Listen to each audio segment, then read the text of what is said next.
by a new sustainability controlling approach for groundwater management, which are outcomes of our Narcosi project, which has been funded by the German Federal Ministry of Education and Research.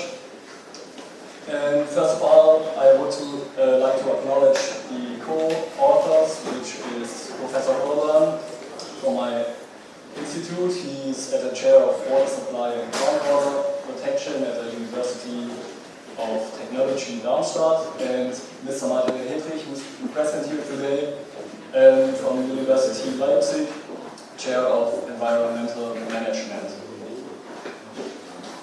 Okay, I step right into the topic.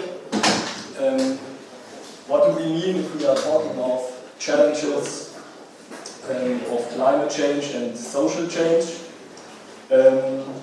which are associated with groundwater? I might give some examples here. Prognoses are that there will be less precipitation in Germany during summertime, so we have less groundwater recharge, and this affects the drinking water supply, as groundwater is the main source for drinking water in Germany at least. At the same time, we will face increasing heavy rainfalls that may cause wastewater infrastructure to fail, so we might have urban floodings, which also can affect groundwater by seepage or exfiltration to groundwater bodies.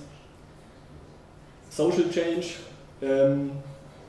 we have urbanization effects, migration to the cities, also in Germany, but we have globally the big mega cities, and it puts a lot of pressure on the groundwater resources as well. But on the other hand, we also have problems with decreasing groundwater extraction. In this example here on this picture, it's in Berlin. We have rising groundwater levels due to decreasing groundwater extraction, and that might cause some troubles with the basements or at construction sites as well. What else have we got? We have a lot of problems that came through our way of life, consumerism, the exaggerated meat consumption, and agriculture. One of the biggest problems for groundwater quality in Germany is nitrate pollution, and we also have pesticides involved. And we have other effects like pharmaceutical consumption. We had a good keynote speech yesterday on this topic. We have micropollutants and emerging contaminants in our groundwater. Okay, that's just an introduction. So we have various problems, and they all interfere with groundwater, and we need adequate management to cope with that. That brings me to our objectives.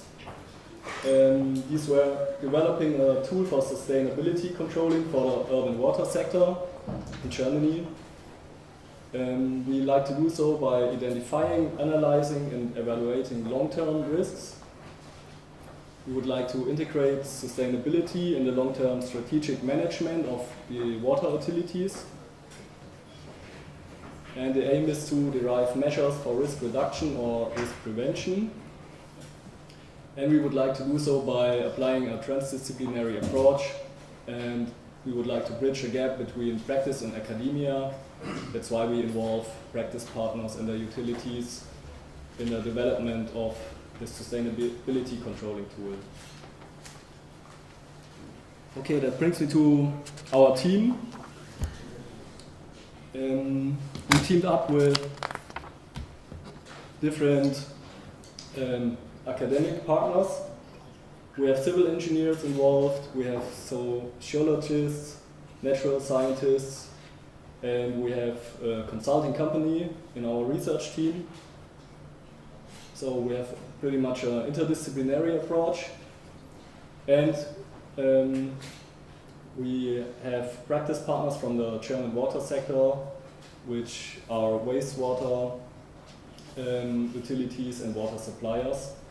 And you can see it on this map here on the right hand side.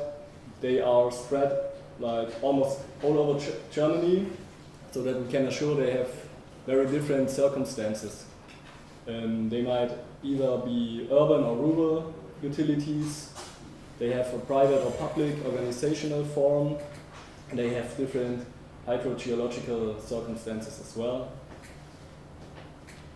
Okay. So that brings me to our conceptual framework. We choose a risk-based approach. That means we didn't reinvent the wheel. We use basic risk management by international standards and adapt it to our case. So this is already an outcome, and I will go through all of these steps here. First of all, sustainability objectives. We also had a good keynote on this yesterday.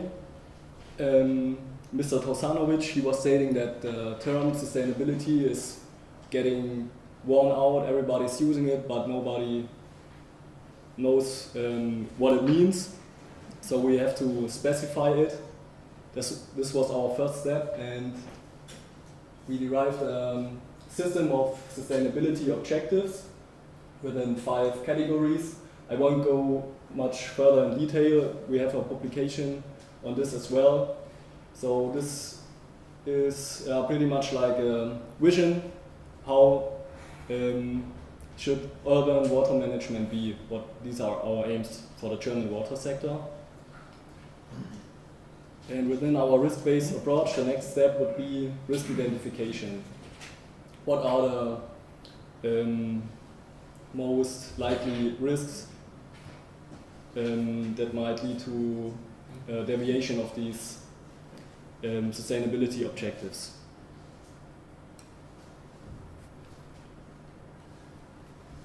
Okay. As I said in my introduction, we have a big variety of risks if we consider water systems as socio-technical systems. So it's not only technical risk, but also social risks, risks for the environment, and so on. That also means we have a very complex risk situation. We have risk, we call it risk networks. And if we want to identify the risks, we have to find a way. And what we did, we pick out single, isolated, linear risks by causal chains, which is a really drastic simplification, but it helps us to identify the risks systematically. So what we have here on the left-hand side is the risk source. I will have an example afterward. This will lead to the risk cause, and this is the last event in a causal chain that will have an effect within our water system.